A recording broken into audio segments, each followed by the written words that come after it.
పొద్దున్నే కూలీ మూవీకి వెళ్ళాను. ఇంటర్మిషన్లో బయటకు వెళ్ళి అసలు కొత్తగా ఓపెన్ అయిన ఈ ఆర్ట్ సినిమాస్ ఎక్స్ప్లోర్ చేశాను. నిజంగా గ్రాండ్గా చాలా బాగుంది. ఎల్బీ నగర్ ఏరియాలో one of the best multiplex. మొత్తం 6 స్క్రీన్స్లో ఈ EPIQ స్క్రీన్ అనేది చాలా యూనిక్ అండ్ చాలా బాగుంది. బాత్రూమ్ వెళ్ళగానే ఎట్టా పుట్టేవరా ఇంత అందంగా, మన రవితేజ గారి డైలాగు అదిరిపోయింది అసలు.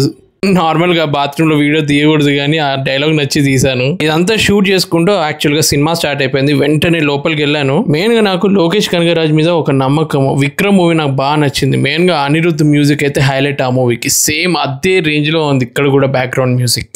ఎప్పుడెప్పుడు అమీర్ ఖాన్ని, ఉపేంద్రాన్ని చూద్దామా అని వెయిట్ చేశాను. నిజంగా వాళ్ళ ఎంట్రీ సీన్స్ ప్లస్ ఫ్లాష్ బ్యాక్లో కొత్త టెక్నాలజీ యూజ్ చేసి young version of Rajinikanth, Upendra super ఉండే. అమీర్ ఖాన్ ఉన్నది ఒక 5 నిమిషాలైనా యూనిక్గా చాలా మంచిగా అనిపించింది రోల్. ఫ్యామిలీతో వెళ్ళాల్సిన మూవీ కాదు, ఫ్రెండ్స్తో వెళ్ళొచ్చు. నా రేటింగ్ 5కి 3. థియేటర్కి మాత్రం 5 out of 5.